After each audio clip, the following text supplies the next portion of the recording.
Nice everyone, Fabio Santos contra Messi Gringo here with another homework for you to practice and improve your capoeira skills. So we're going to start with the queixada first. So I'm going to do the queixada and cross my leg behind.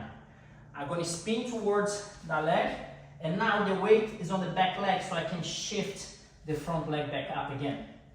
So from here I place my hand down, make sure it's solid, and then I'm going to change the leg normally.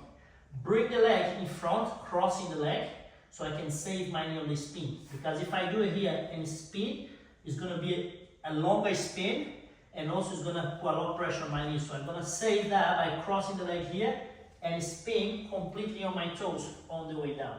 It's very important that the leg is sitting underneath my hip, so when you turn. So from here, I'm going to place my hand back, my fingers are pointing towards the wall, and I'm going to try to get my body on top of my elbow. So I'm going to lay down and turn. Because of flexibility, you might want to turn the hip to the side. But if you can already, the goal is to keep my knee pointing towards the wall. That's the goal. But if I come, I'm going to turn here. The opposite leg to my arm is going to go first. I'm going to lunge and bring the other leg here.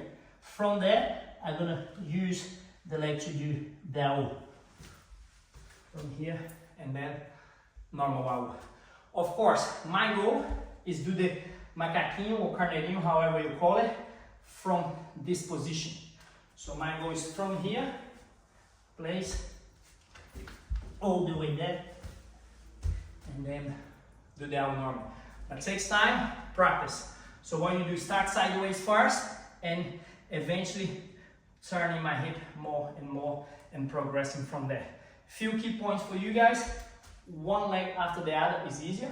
So when I go here, make sure the opposite leg is already moving by the time I get to my elbow. So here, and I land on my toes. Yeah, if it's too heavy to land on one leg, I place the other leg close to the other feet. So from here, I got more stability. So once I land here, leg first, so I have more power to go back up, and from here I open up and do my AU. Hope you enjoy, guys. Feel free to check the other tutorials. Any questions, just send me a message. More than happy to help to unlock some of those movements or any other specific movements that you're struggling with at the moment. So what you're gonna do, send me a message, and I hopefully you're already part of the school flow. If not, just check the link on the description and join us completely free of charge for now, and I'm more than happy to have you around. See you soon, and looking forward to see you on the next one.